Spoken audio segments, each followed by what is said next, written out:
जय हिंद मित्रांनो, आपल्या यूट्यूब चॅनलवर मी सर्वांचं मनापासून स्वागत करत आहे। आजच्या या व्हिडिओच्या माध्यमातून आपण पवित्र पोर्टल मार्फत चालू असलेली शिक्षक भरती, मग ते 2022 ची असेल किंवा 2017 ची भरती असेल, दोन्हीच्या संदर्भामध्ये एक नवीन अपडेट आहे।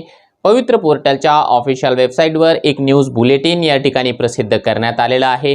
त्यामध्ये बऱ्याच गोष्टींचं विश्लेषण या ठिकाणी करण्यात आलेलं आहे। निश्चितपणाने आपल्या सर्वांच्या प्रत्येक प्रश्नाचं उत्तर या व्हिडिओच्या माध्यमातून मिळून जाणार आहे की नेमकी शिक्षक भरतीची जी पुढची प्रोसेस आहे ती कोणत्या प्रकारे होणार आहे, त्यावर आपण जे आहे सविस्तर प्रकाश या व्हिडिओच्या माध्यमातून टाकणार आहोत। परंतु तत्पूर्वी आपण जर चॅनलवर नवीन असाल तर आमचं चॅनल सबस्क्राइब करा, साईडचा जे बेल आयकॉन आहे त्याला देखील प्रेस करा, जेणेकरून शिक्षक भरतीच्या संदर्भामधल्या कोणत्याही माहितीची अपडेट आपल्याकडून मिस होणार नाही।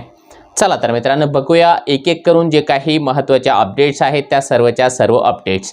मित्रांनो, जसं की आपल्याला ऑलरेडी माहिती आहे, प्रत्येक अभियोग्यताधारक या ठिकाणी डिप्रेशनमध्ये गेलेला आहे, निराश झालेला आहे। कारण काय आहे की आता या क्षणाला जे आहे आदर्श आचारसंहिता लागू आहे संपूर्ण भारतभरामध्ये, आणि त्या कारणाने आपली जी चालू असलेली शिक्षक भरती आहे त्याला कुठेतरी या ठिकाणी ब्रेक लागल्याचं आपल्याला पाहायला मिळत आहे। परंतु मध्यंतरीच्या कालावधीमध्ये इलेक्शन कमिशनने विशेष परवानगी अर्धवट का होत नाही परंतु दिलेली आहे।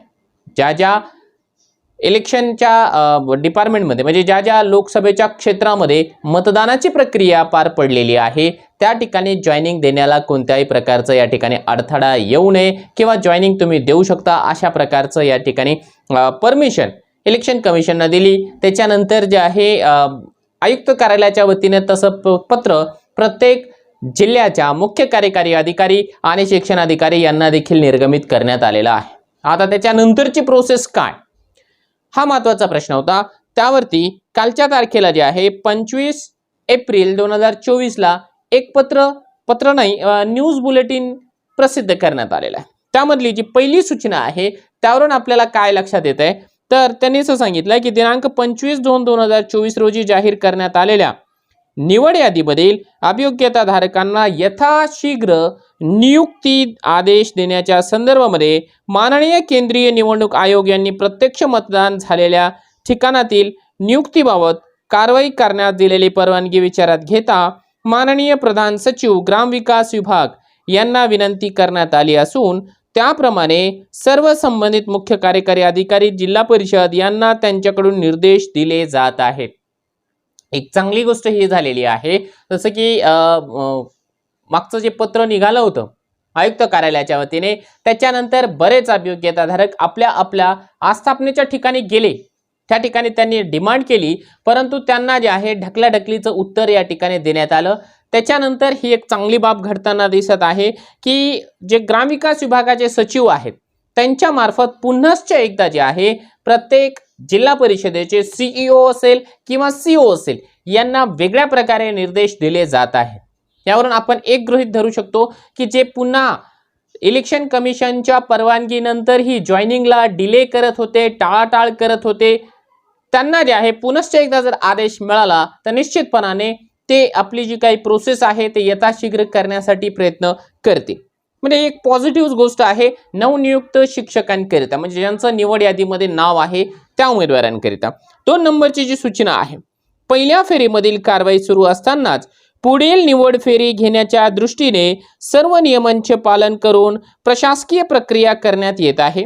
पुढील फेरीमधील माजी सैनिक, प्रकल्पग्रस्त, भूकंपग्रस्त व तत्सम पदावरील वेगवेगळ्या घटकांच्या मागण्या विचारात घेता समन्यायी पद्धतीने व शासन निर्णयातील सूचनांचे योग्य ते पालन करून कारवाई भविष्यामध्ये कोणतीही न्यायालयीन गुंतागुंत होऊ नये याची योग्य ती दक्षता घेऊन करण्यात येत आहे। या सर्व बाबी विचारात घेऊन पुढील निवड फेरी सुद्धा लवकरात लवकर घेण्याच्या दृष्टीने प्रयत्न करण्यात येणार आहेत। ही आहे 2 नंबरची सूचना।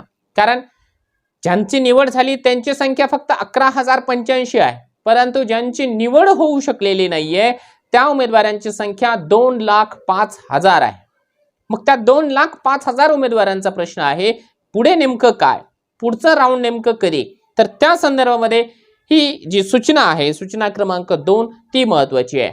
आता यांनी काय सांगितलं की सध्याची जी प्रोसेस आहे सध्याची प्रोसेस म्हणजे कोणती, तर जी पहिली निवड यादी जी लागलेली आहे 25 फेब्रुवारीची 11,085 उमेदवारांची, त्या उमेदवारांच्या जॉईनिंगच्या प्रक्रियेच्या दरम्यानच आम्ही जे आहे पुढचा राऊंड लावण्यासाठी प्रयत्नशील आहोत.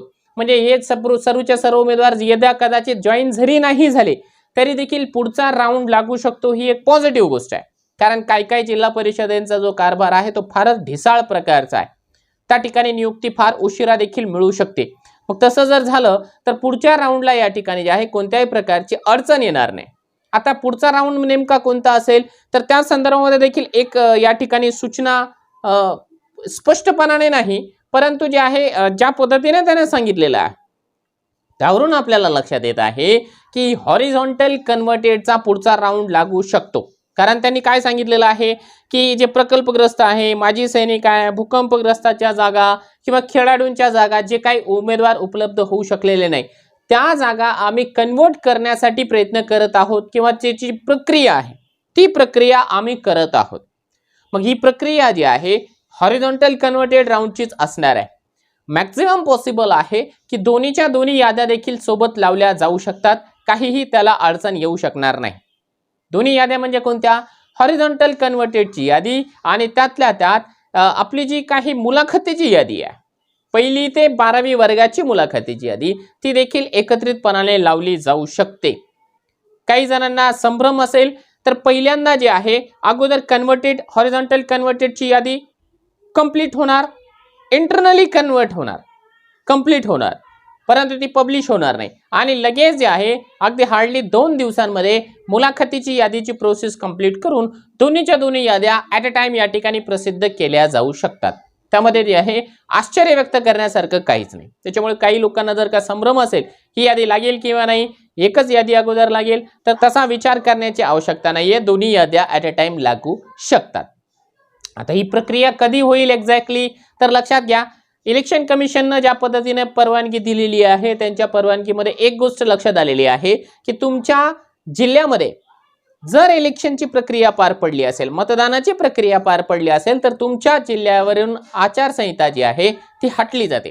त्यामुळे महाराष्ट्रामध्ये जर आपण बघितलं की इलेक्शनचे टप्पे आय थिंक 5 टप्पे आहेत, तर त्या 5 टप्प्यापैकी जो शेवटचा टप्पा आहे 5 किंवा 4 असतील, तर 5 टप्प्यापैकी जो शेवटचा टप्पा जो आहे तो 20 मे रोजी आहे. मग याचा अर्थ असा होतो की 21 मे 2024 पासून महाराष्ट्रामधली आचारसंहिता संपलेली असणार आहे. कारण महाराष्ट्र जे आहे इलेक्शन मुक्त होणार आहे, इलेक्शनची प्रक्रिया संपलेली असणार आहे. त्यामुळे 21 मे पासून भरती प्रक्रिया पुन्हा एकदा सुरू होऊ शकते. जरुरी नाही की या इलेक्शनचं जे आहे रिझल्टच लागायला पाहिजे, कारण रिझल्ट त्याचं जे आहे जून मध्ये लागणार आहे. त्यामुळे तिथून जर का प्रक्रिया सुरू झाली 21 मे पासून, तर निश्चितपणाने 21 मे पासून आपल्याला 15 जून पर्यंतचा बऱ्यापैकी कालावधी या ठिकाणी मिळतो आहे. या कालावधीमध्ये आपली जी काही प्रक्रिया आहे कन्व्हर्टेड राऊंडची असेल किंवा विथ इंटरव्ह्यूची असेल ती पार पडली जाऊ शकते आणि मॅक्झिमम पॉसिबल आहे की जून मध्ये देखील आपल्या अभियोग्यताधारकांना या ठिकाणी जॉईनिंग मिळू शकते. मी पुढच्या राऊंडची गोष्ट या ठिकाणी करत आहे. ज्यांची निवड झालेली आहे त्यांना तर जॉईनिंग मिळणारच आहे. हा झाला या पॉइंटचं एक्सप्लेनेशन. मला जेवढं लक्षात येत आहे तेवढं.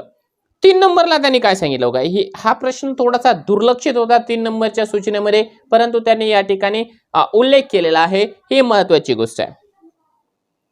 त्यामध्ये ते काय लिहित आहेत बघा, सन 2017 मधील जी काही यादी आहे 29/11/2023 रोजी प्रसिद्ध झालेल्या यादीबाबत न्यायालयीन प्रकरणामधील जो स्थगन आदेश आहे तो उठवण्याच्या दृष्टीने सिव्हिल ॲप्लिकेशन दाखल करण्यासंदर्भामध्ये शासकीय अभियोग्यता यांना विनंती करण्यात आली असून त्याबाबतची न्यायालयीन प्रक्रिया पार पडली जात आहे. म्हणजे 2017ची जी शिक्षक भरती आहे त्याचा 1 राऊंड बाकी आहे. छोटासा जरी असला तरी 1 राऊंड बाकी आहे आणि त्या राऊंडला लागण्याच्या पूर्वी जी निवड यादी लागलेली आहे ऑलरेडी, त्या निवड यादीमध्ये निवड झालेल्या अभियोग्यताधारकांना जॉईनिंगची प्रक्रिया बाकी आहे. आता त्यांची जॉईनिंग का बरं थांबलेली आहे? कारण त्या संदर्भामध्ये न्यायालयामध्ये एक याचिका पेंडिंग आहे. त्या संदर्भामध्ये शासकीय अभिवक्ता जो आहे त्यांना इंटरव्हेन्शन दाखल करून तो जो काही स्टे आहे तो उठवण्यासाठी प्रयत्न केला जात आहे. अशा प्रकारची माहिती देखील या न्यूज बुलेटिनच्या माध्यमातून देण्यात आलेली आहे. त्यामुळे 2017च्या शिक्षक भरतीमधील अगदी 1-2 मार्काने राहिलेले जे कॅन्डिडेट्स आहे त्यांच्यासाठी देखील अच्छे दिन येणार आहेत, अशा प्रकारची माहिती आपल्याला याच न्यूज बुलेटिनच्या माध्यमातून मिळत आहे.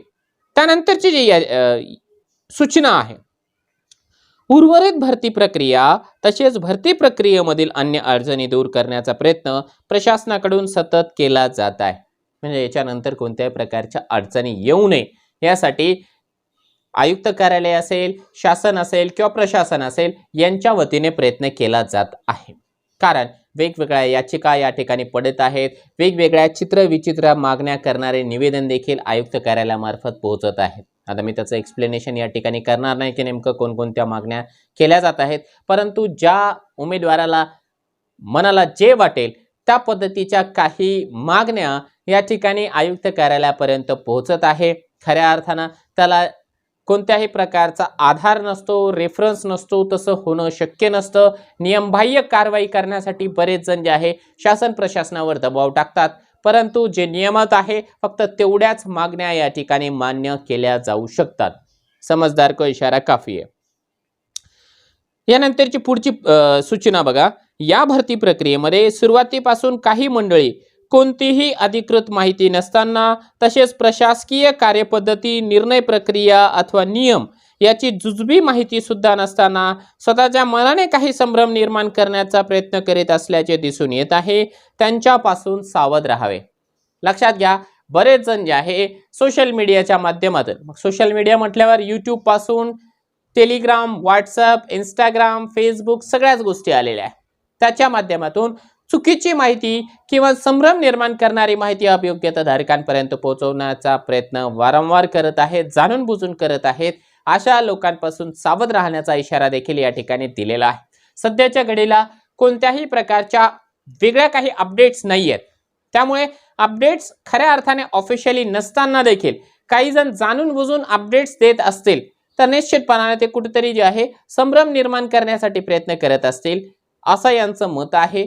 आणि त्याचमुळे आपण देखील आपल्या चॅनलच्या माध्यमातून जर काही ऑफिशियल असेल तरच तुमच्यापर्यंत माहिती पोहोचवण्यासाठी प्रयत्न करत आहोत. सध्या जे आहे शिक्षक भरतीसाठी आचारसंहिता हे एक प्रकारे अडथळाच ठरलेला आहे, त्यामुळे आपल्याला थोडंसं ब्रेक या ठिकाणी घ्यावंच लागणार आहे. आणि शेवटी त्यांनी काय सांगितलेलं आहे, ज्यावेळी महत्त्वाच्या घटना घडतील त्या वेळेला बुलेटिनच्या माध्यमातून त्याची माहिती दिली जाणार आहे, असं त्यांनी या ठिकाणी सांगितलेलं आहे. अजून तरी काही माहिती विशेष घडलेली नाहीये.